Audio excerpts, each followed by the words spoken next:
Times news channel देख रहे आप सभी दर्शकों का बहुत बहुत स्वागत है। मैं हूं रमनदीप कौर। इस वक्त की बड़ी खबर आ रही है प्रयागराज से। क्या है पूरा मामला, देखने के लिए बने रहिए हमारे साथ। भागवत के नाम बदलने को लेकर दिगंबर अणी अखाड़े के महामंडलेश्वर बाल योगी बाल कृष्ण दास महामंडलेश्वर ने साधु संतों के संग अपने शिविर में बैठक की और श्री तीन नारायण सेवा संस्थान के संस्थापक अध्यक्ष कैलाश अग्रवाल द्वारा भगवत के नाम बदलने और उसमें साधु संतों पर अभद्र टिप्पणी करने को लेकर बैठक में निर्णय लिया गया है और सख्त कार्रवाई की बात कही गई। वहीं मीडिया से बात करते हुए बालकृष्ण दास महामंडलेश्वर और उनके शिष्य आचार्य बाल योगी योमी दास ने कहा है कि इस मुद्दे को अखाड़ा परिषद के अध्यक्ष के सामने ले जाकर चर्चा की जाएगी और कानूनी कार्रवाई भी की जाएगी।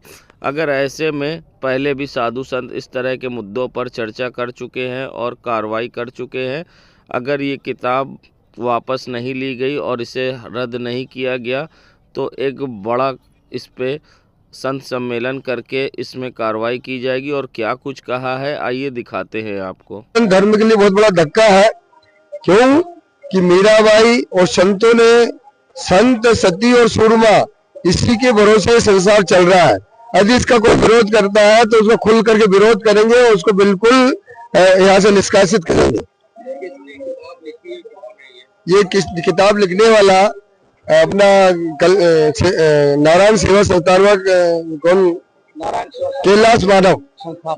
कैलाश माधव तो ऐसा उसका कर्म दंड तो भोग रहा है, उसकी आंखें चली गई, फिर भी उसका कर्म सही नहीं है।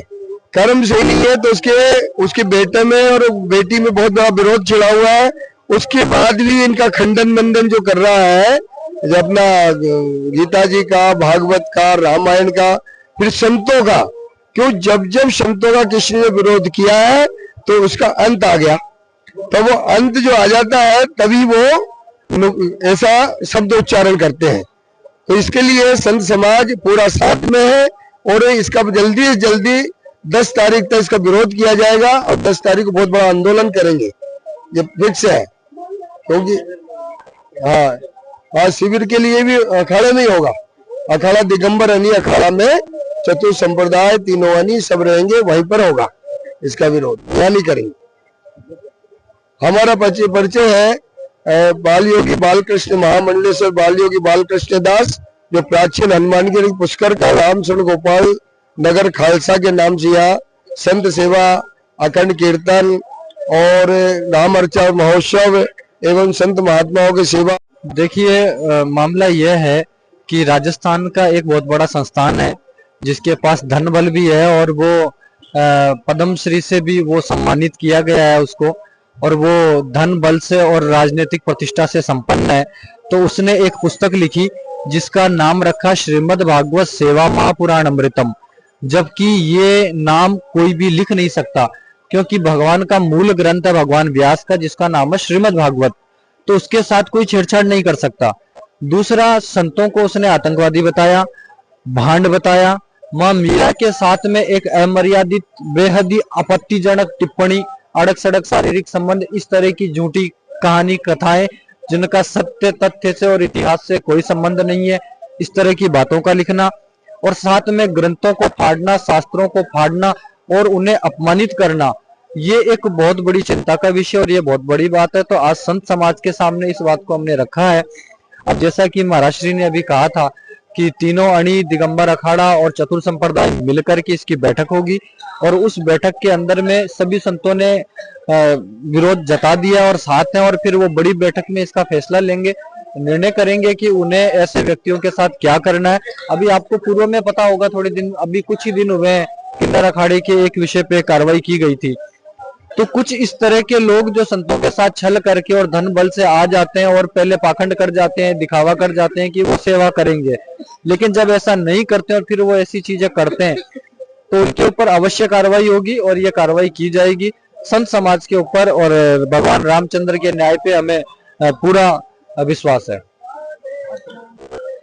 मेरा परिचय है सर, मैं आचार्य बाल योगी नौमीनाथ दास श्री रामानंद परंपरा का ही शिष्य हूँ और अपराध है अपनी इस वास्तविकता को समझे, आंतरिक अपराध को, क्योंकि कुछ चीजें ऐसी नहीं होती जिनके लिए बाहर लड़ा जा सके। ये भीतर की बात है। धन्यवाद। देखिए, सनातन धर्म से कोई वामपंथी विचारधारा का ही छेड़छाड़ कर सकता है और सनातन धर्म से एक अच्छा व्यक्ति नहीं कर सकता है, क्योंकि आप इतिहास उठा करके देखेंगे तो रहीम, रसखान, कबीर, मीरा, तुलसी, तुकाराम, जलाराम जो साक्षात परमात्मा का कर चुके हैं, उन्होंने भी कभी ग्रंथों से छेड़छाड़ नहीं किया है। ग्रंथ हमारी आदि परंपरा से चले आए हैं, भगवान वेद व्यास जी, और वेद का तो कोई अंत नहीं है। वेदों को तो पूरा विश्व मानता है आज, और वो खुद अपने आप को झांक करके देखे कि लंगड़े लूनों के नाम से पैसा इकट्ठा कर करके उसका कितना दुरुपयोग करता है। वो खुद अपने आप को देखे। वो सबसे बड़ा आतंकवादी तो हमको वही दिखता है, क्योंकि बच्चों के, विकलांगों के नाम से पैसा मांग करके, और फिर अगर उसका ये दुरुपयोग करते हैं, उसको महामंडलेश्वर बनने के पहले तो खुद वो साधु बना और फिर महामंडलेश्वर यहाँ बना। महामंडलेश्वर आतंकवादी थोड़ी बन जाएगा। वो संत समाज में शामिल हुआ और जब ही महामंडलेश्वर यहाँ बना, उसको महामंडलेश्वर की क्या जरूरत थी बताओ।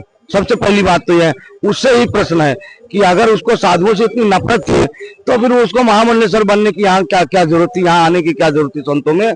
तो वो खुद दिखावा के लिए आया, क्योंकि यहीं से उसको आगे बढ़ने का रास्ता मिला। और नास्तिक व्यक्ति ही ऐसा कर सकता है, या तो फिर मिशनरियों से मिला हुआ व्यक्ति ऐसा कर सकता है, या तो फिर कहीं ना कहीं कोई ना कोई मौलवी से मिला होगा, तब वो ऐसी बातें कर सकता है। सनातन का विरोध सनातन धर्मी नहीं कर सकता है, सनातन को मानने वाला नहीं कर सकता है। इसलिए वो खुद अपने गिरवान में झांक करके देखे कौन क्या है, आतंकवादी है कौन क्या है।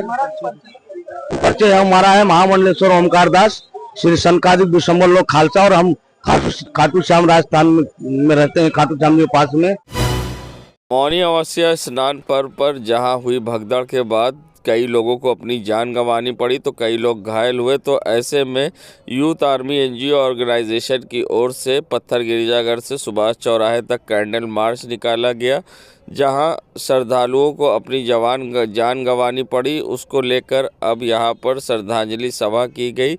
तो साथ ही सुभाष चौराहे पहुंचकर यहां पर कैंडल जलाकर लोगों को श्रद्धांजलि दी गई और 2 मिनट का मौन धारण करके उन्हें याद किया गया और उनकी आत्मा को शांति मिले ऐसी कामना की गई। बता दें, जहां श्रद्धांजलि दी गई तो साथ ही सच को पूरी तरह से स्पष्ट करने की मांग की गई है और दोषियों के खिलाफ सख्त कार्रवाई करने की मांग की गई। और क्या कुछ कहा है, आइए दिखाते हैं आपको। आज महाकुंभ मेला परिसर में जो दर्दनाक घटना हुई है, जिसमें श्रद्धालुओं को और जो वहां स्नान करने आए थे उनको अपनी जान गंवानी पड़ी है, उन्हीं के आत्मा के शांति के लिए आज हम तमाम नौजवान पैदल मार्च करके उनके आत्मा की शांति के लिए 2 मिनट का मौन धारण करके उनको अपना श्रद्धा सुमन अर्पित किए हैं। और हम साथ ही साथ इसके क्या कहते हैं, सरकार से ये मांग करते हैं कि मेला में जो दर्दनाक घटना हुई है, जिसमें लाखों निर्दोष लोगों को अपनी जान गंवानी पड़ी है, तो हम चाहते हैं इस मेला का स्वेच्छापूर्ण और पारदर्शी तरीके से जांच हो और जो भी इस क्या कहते हैं इस दुर्घटना में संलिप्त लोग हैं उनको सार्वजनिक किया जाए ताकि लोगों को इसकी जानकारी हो सके। मांग है कि मेला में जितने लोग मृत हुए हैं उनकी सही सूची सरकार जारी करे और जनता को, देश को बताए कि वहाँ कितने लोग मृत हुए हैं। भारत के उपराष्ट्रपति प्रयागराज पहुंचे थे, जहां उन्होंने संगम में आस्था की डुबकी लगाई परिवारजनों के संग।